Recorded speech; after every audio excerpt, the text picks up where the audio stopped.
The unsettling realization in Paris stayed with me long after we returned home. I tried convincing myself that it had all been an extraordinary coincidence, but deep down I knew it wasn't. The memories of everything that had happened over the years began connecting in ways that made me feel sick to my stomach. The slow-moving cars, the flashlights scanning houses, the hidden camera in our yard, the neighbors who watched our property from their upper window, and now, the unmistakable man appearing thousands of miles away twice during our family vacation. When we got home, my father immediately became hyper-vigilant. He spent hours reviewing our home security recordings, going back as far as the system allowed. He checked every movement, every light trigger, and every suspicious shadow that passed by our property. Despite his efforts, he found absolutely nothing that could explain what we had experienced. The cameras captured the usual neighborhood traffic, delivery drivers, and occasional pedestrians walking dogs, but nothing unusual enough to support the theory that someone had been stalking our family. That didn't make things feel better. If anything, it made it worse. Over the following days, my father upgraded our security again. He added additional motion sensors, reinforced our outdoor lighting, and even spoke to a private security consultant about ways to protect the house without drawing attention to ourselves. My mother tried to stay calm and supportive, but I could tell she was shaken as well. She constantly double-checked door locks and window latches, even during the daytime. As for me, I couldn't stop thinking about the man from Paris. I began researching him in every way I could think of. I searched local records, scrolled through social media profiles of residents in our neighborhood, and even tried reverse image searching based on sketches I made from memory. He had extremely distinctive features. Completely bald, heavily built, and those thick eyebrows that made him impossible to forget. But no matter how hard I searched, I couldn't find anyone who resembled him or matched his description.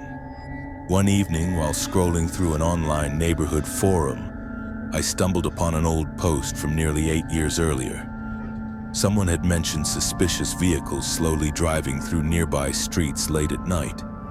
Several replies underneath described similar experiences. Unknown cars idling near homes, lights being shined through windows, and strangers lingering in parked vehicles for hours without exiting.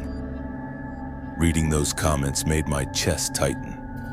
It wasn't proof that my family had been specifically targeted, but it confirmed that something unusual had been happening in our area for a long time. I showed the forum to my father, hoping it would either comfort him or give him new leads. Instead, he became even more concerned. He reached out to a few neighbors directly, asking if they had noticed anything strange recently. Most of them dismissed the idea or said they hadn't seen anything out of the ordinary. But one elderly neighbor admitted she occasionally noticed vehicles parked across the street late at night, though she had never thought much of it. Weeks passed without any new incidents, but the paranoia never faded. I started noticing small things that I probably would have ignored before. Cars slowing slightly as they passed our house. People lingering on the sidewalk longer than necessary. Shadows moving near the edge of our yard when the wind rustled the trees. I couldn't tell if I was becoming overly paranoid or if I was finally paying attention to things that had always been there. Then something happened that shook me all over again. Late one night, I was sitting at my desk working on my laptop when I noticed movement through my window. A vehicle had pulled onto our street and stopped briefly in front of our house. My heart started racing immediately. The car's headlights remained on, but I couldn't see the driver clearly because of the glare. I stayed perfectly still, watching through the narrow gap in my blinds. The vehicle remained there for almost a full minute before slowly continuing down the street and turning the corner. It wasn't enough to confirm anything, but it triggered every fear I had built up over the years. The next morning, I checked our security recordings myself before my father even had a chance. The footage showed the same car I had seen, a dark SUV, entering our street, pausing briefly in front of our house, and then leaving. The license plate was partially visible, but not clear enough to identify definitively. My father reported it anyway, but the police told him there wasn't enough evidence to investigate further. At that point, I began wondering if we had been watched for reasons beyond random criminal activity. The consistency and patience of whoever might have been involved didn't seem like typical burglars scouting houses. It felt organized, purposeful, like someone had been studying our family's routines, habits, and vulnerabilities for a very long time. The thought terrified me. I started questioning everything about our past. My father's career as a lawyer made me wonder if he had unknowingly crossed paths with dangerous individuals through his work. I asked him directly one night if he had ever received threats or handled cases involving violent criminals. He hesitated before answering, which only made my anxiety worse. Eventually, he admitted that he had worked on several sensitive cases throughout his career, but insisted that none of them should have resulted in long-term targeting of our family. Still, his hesitation stayed with me. As weeks turned into months, nothing new happened, but none of us truly relaxed again. My father kept our security systems fully active at all times. My mother avoided being home alone whenever possible. I found myself checking behind me constantly when walking outside, especially at night. The strangest part of all of it is the complete lack of answers. There was never a confrontation, never a clear threat, and never any undeniable proof of who might have been involved.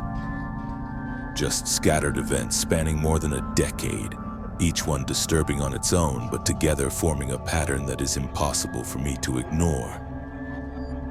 Sometimes I still wonder if we were part of something far larger than we realized. Maybe we were mistaken for someone else. Maybe someone had a reason to monitor my father. Or maybe there was an explanation that we simply never discovered. What scares me the most isn't what happened in the past. It's the lingering feeling that whoever was watching us never truly stopped.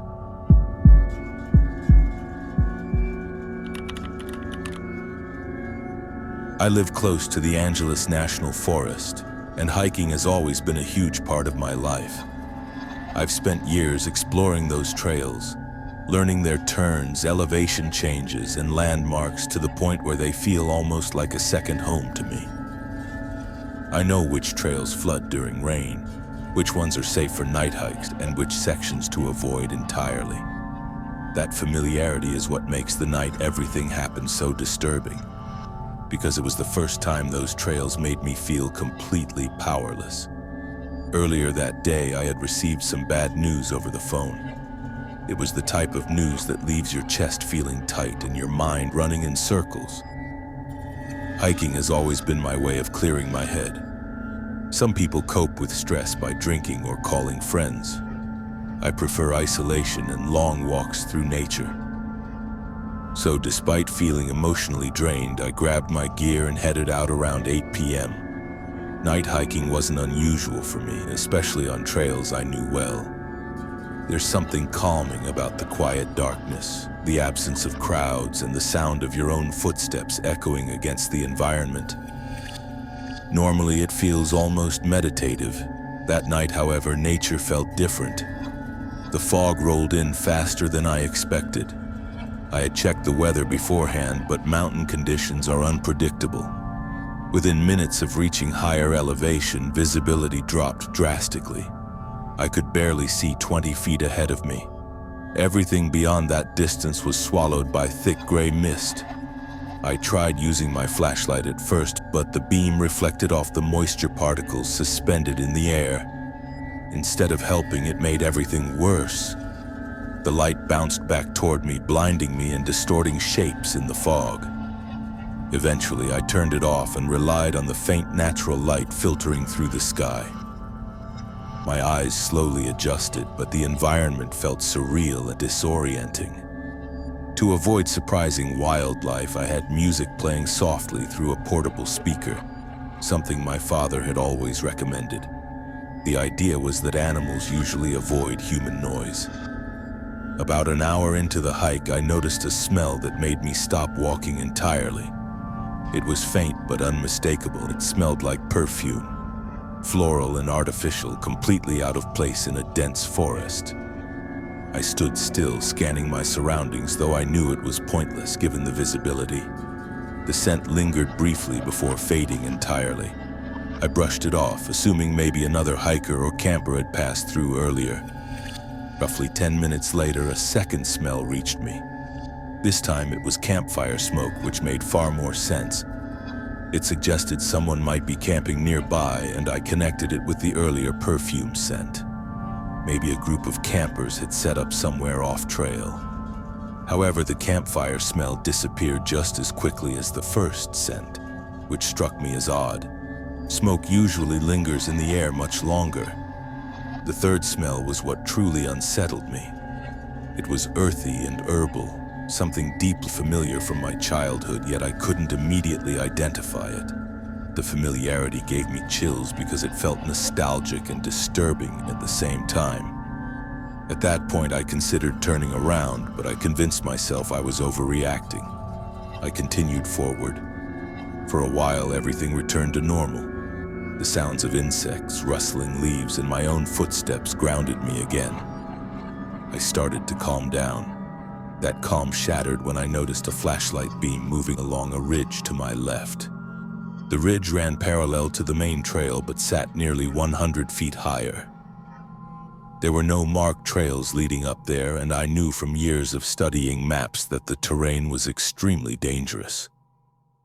Reaching that elevation would require bushwhacking through thick vegetation and climbing unstable rock formations. Yet someone was clearly up there. The flashlight beam turned on, swept across sections of the ridge, then turned off, only to reappear in another spot seconds later. That pattern repeated several times. Suddenly, I realized my music was a terrible mistake. I turned it off immediately and listened carefully. That's when I heard whistling. It wasn't random or nervous whistling. It sounded calm, deliberate, almost casual. The realization that whoever was up there had probably heard my music long before I noticed them made my stomach drop. By that point, I was several miles into the trail. The smartest decision would have been turning back immediately, but I hesitated. There was an overlook point ahead that I often used as a resting spot. I told myself I would go there, take a break, and decide what to do next. When I reached the overlook, I saw something that instantly triggered panic. Sitting on a flat rock near the edge was a small stone sculpture. I had hiked that trail countless times and had never seen anything like it before. The object looked intentionally placed, almost like a marker or signal. The moment I saw it, instinct told me something was seriously wrong. I stood up immediately and turned around to head back. That's when I heard rapid footsteps approaching me through the fog from the direction I needed to go. They were unmistakably human footsteps. Fast, heavy, and closing distance quickly. I froze. Running wasn't even an option because the footsteps reached me in seconds. I braced myself for an attack, preparing for physical confrontation. Then, just as suddenly as they began, the footsteps stopped. Complete silence followed. I stared into the fog, expecting someone to emerge, but nothing appeared. The silence felt unnatural, like the forest itself had stopped breathing. I pulled out the switchblade I carried for protection and stood still, waiting for any sign of movement. Nothing happened. The most terrifying part was realizing that if someone had been running directly toward me, they had stopped within arm's reach. If they were standing there, they were completely hidden by the fog. I couldn't stay frozen forever. Unfortunately, the only path back required walking toward where those footsteps had come from. After several tense seconds, I forced myself to move forward. Each step felt heavier than the last. I scanned the fog constantly, expecting a figure to appear at any moment. After walking for several minutes, I started wondering if whoever had been there had somehow retreated silently. Then I began hearing faint additional footsteps behind me, matching my pace every few moments. Every time I turned around, I saw nothing but thick fog. This continued for nearly a mile. The tension was unbearable. I was convinced I was being stalked. Suddenly, something crashed violently through the bushes behind me. The noise was so loud and sudden that I instinctively shouted in fear. I turned toward the noise, but visibility remained useless. At that moment, survival instincts took over. I started running. I didn't stop running until I reached my car. The entire time I heard crashing sounds behind me, suggesting something, or someone, was pursuing me through the brush. I never looked back. I focused only on reaching safety. When I finally reached my vehicle, I jumped inside, locked the doors, and sat there shaking for several minutes before driving home. I didn't return to those trails for months afterward. To this day, I have no explanation for what happened that night. I've considered wildlife, other hikers, or even elaborate pranks. But none of those theories fully explain the sequence of events. The scents, the flashlight on the inaccessible ridge, the whistling, the sculpture, and the footsteps that seem to appear and disappear within feet of me. I still hike, but never alone at night anymore. And whenever fog begins to roll in, I turn around immediately, no matter how close I am to finishing the trail.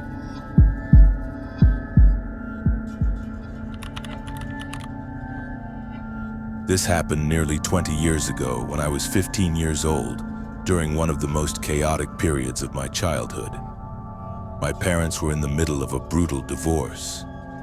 The arguments were constant, the tension inside our house was suffocating, and eventually my mother decided it would be best if I stayed somewhere else for a few weeks while they sorted everything out legally. That's how I ended up being sent to live with my great-aunt Lucy in upstate Vermont. I barely knew Aunt Lucy. I had only met her a handful of times at family gatherings when I was much younger. She wasn't unfriendly, but she had a very strict and old-fashioned personality that made it difficult to feel comfortable around her. Still, I didn't have much of a choice. Aunt Lucy lived in an enormous Victorian house that had been converted into apartment units sometime during the 1960s. She owned the entire building. The top 2 floors were rented out to tenants, while she occupied the entire first floor alone. The house itself looked like something straight out of a period film. It had towering ceilings, intricate woodwork around every doorway, and beautiful hardwood floors that creaked with almost every step. From the moment I arrived, I noticed something unusual about how Aunt Lucy lived in her own home. She avoided certain areas of her apartment, most notably the master bedroom. It was by far the largest and most elegant room in her unit.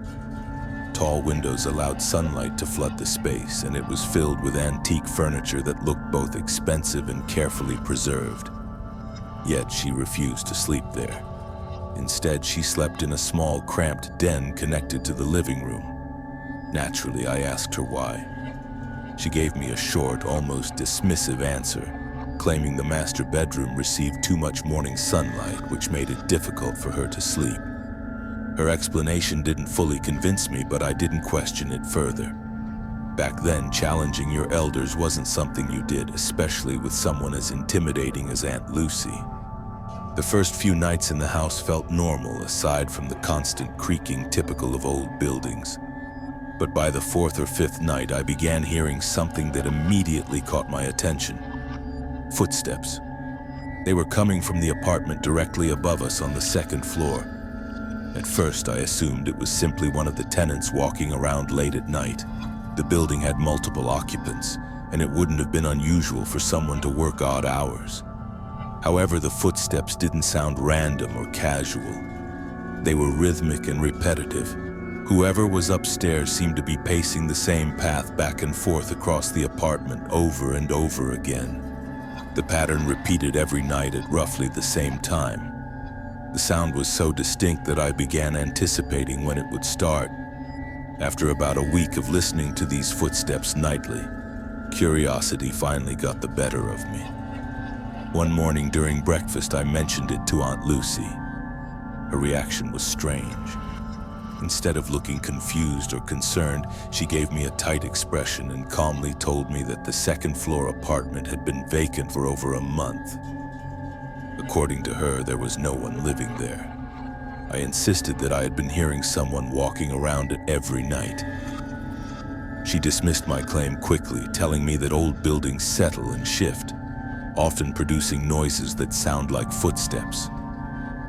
Her explanation felt forced, but I didn't push further at that moment. Still, the footsteps continued every night without fail. Eventually, I asked Aunt Lucy if I could see the empty apartment. She hesitated, clearly uncomfortable with the idea. I kept pressing, partly out of curiosity and partly because I wanted proof that I wasn't imagining things. After some reluctance, she finally agreed. When we walked upstairs together, the apartment appeared completely empty, just as she had described. The rooms were bare, with no furniture or personal belongings. But as we moved deeper into the apartment, I noticed something that made my stomach drop. There were fresh scuff marks on the hardwood floors. The marks weren't scattered randomly. They formed a clear, repeated pathway stretching from the front of the apartment to the back, mirroring the exact route the footsteps seemed to follow each night. The marks looked recent, as if someone had been pacing that same route repeatedly over time. I pointed this out to Aunt Lucy. She immediately brushed it off, claiming the previous tenants must have left them behind. But the marks looked too sharp and recent to be old damage. I tried to argue my point, but she shut down the conversation quickly, treating me like an over-imaginative teenager. That evening, something unusual happened. Aunt Lucy suggested we watch a movie together. It was odd because she had barely interacted with me recreationally during my stay. I agreed, happy for the distraction. As the night progressed, the familiar footsteps began upstairs. I glanced at her, expecting her to finally acknowledge what we were both clearly hearing. Instead, she reached for the remote and raised the volume of the television, deliberately drowning out the sound. She never commented on it, never reacted, and never made eye contact with me during that moment. That was when I became convinced she knew exactly what was happening upstairs. The next day, I called my mother and told her everything. I expected her to comfort me or at least take my concerns seriously. Instead, she reacted in a way that confused and frustrated me. She told me not to mention the footsteps to Aunt Lucy again. She described the situation as a sensitive subject and refused to explain further. That conversation created a deep sense of unease in me. Near the end of my stay, something happened that terrified me enough to stop asking questions entirely. One night I woke up around 2 a.m. and needed to use the bathroom. As I walked back toward my room afterward, I passed the staircase leading to the second floor. I noticed the door at the bottom of the stairs was slightly open. I was certain it had been closed earlier. Through the small opening, I thought I saw faint movement upstairs. It looked like a dim flashlight beam moving slowly across the ceiling, as if someone was walking around the empty apartment with a light source. I stood frozen for several seconds, watching the faint glow shift through the darkness above. Fear overwhelmed curiosity instantly. I returned to my room and forced myself to stay there until morning. I didn't mention what I saw to Aunt Lucy. I just wanted to leave that house as soon as possible. When I eventually returned home, I tried again to get answers from my mother. She refused to explain anything, which created a lasting strain between us. Her silence felt like betrayal, as if she was choosing to protect a secret instead of protecting me. Years later, through a cousin, I learned something that may have been connected. Apparently, sometime during the 1990s, there had been an incident inside that second-floor apartment. Someone had died under unclear and suspicious circumstances. The family had reportedly worked very hard to keep the situation quiet. Around that same period, Aunt Lucy inherited the building. I have never believed in ghosts or supernatural explanations. I prefer rational theories grounded in reality. When I reflect on what happened during those weeks, I try to construct logical possibilities. Maybe Aunt Lucy was secretly allowing someone to live in that apartment without